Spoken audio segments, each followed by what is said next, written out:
Hi, I'm Dorcas.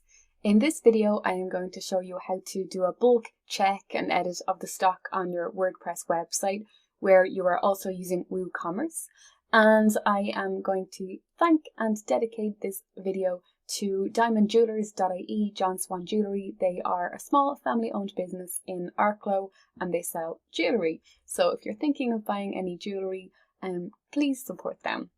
So I'm using their website as an example because they're kind enough to let me. So I'm going to click into products here. In products, now I'm going to click export. Once you click export, then you can choose the different options.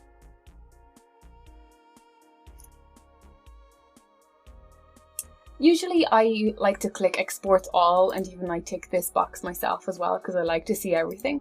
But this is actually better for a beginner if you just simply put in these three things. So the SKU, assuming you're using SKUs in your website, then also the name. So this is the product name, and then the stock.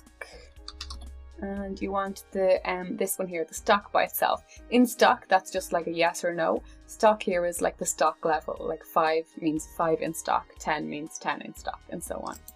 So we click stock. Now I'm going to click generate CSV.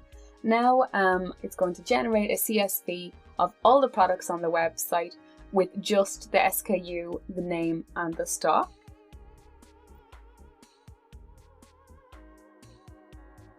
When that's done, you save it onto your computer, find it, and now I'm going to open it. I'm just going to simply open this when done. I'm on a Windows computer, so I'm going to open this using Excel. You could use Google Spreadsheets if you don't have Excel. So I'll show you this when it is opened.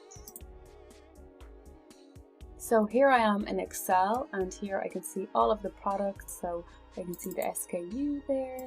You can see the name and the stock. So here I can change the stock levels. So for example, actually we have 5 of these in stock, and we have like, maybe they're fine. We have like 44 of these in stock, and so on. So I can change them like this.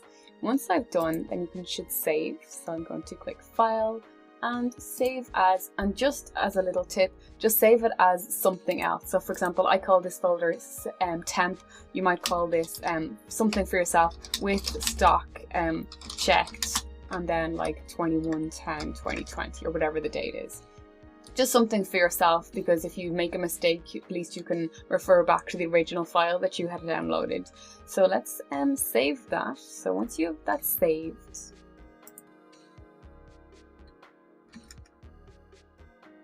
now you go back to your website, and this time you're going to click into products.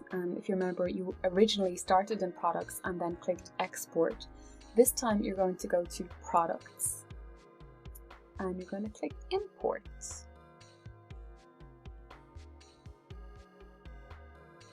Sometimes, like me, you can see you have to wait a few seconds for the export import buttons to appear. So I click export. No, I click import. So I click import because I want to import what I've just done. So you click import. Choose the file. So this is the file with all of the edits. Now I tick this box, update existing products. Yes, I do want to tick this. So I tick that box, click continue. When you click continue, it's going to analyze the file. If you're uploading a file with an awful lot of products, this may take some time. And you can see here, all you're doing is you're just checking here, SKU, yes, SKU, name, yes, name, stock, yes, stock. So you're just making sure that the right column is being mapped to the right field, which it will do already because you already downloaded the correct template in the first place. So then you click run the importer. And when you click run the importer, it's going to update all of the products with the data that you've uploaded. And you're just making sure that there will be no error messages. So you don't want any error messages to appear.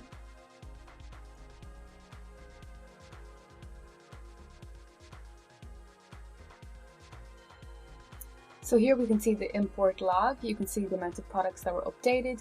You can see the products that were skipped. So you can click view import log. So this is where you're checking the things that did not get updated, and actually I already know these are all dummy things, they're drafts, so this is fine. And then I can just view the products, and of course it's a really good idea to actually click into a few products just to make sure that everything happened the way it should.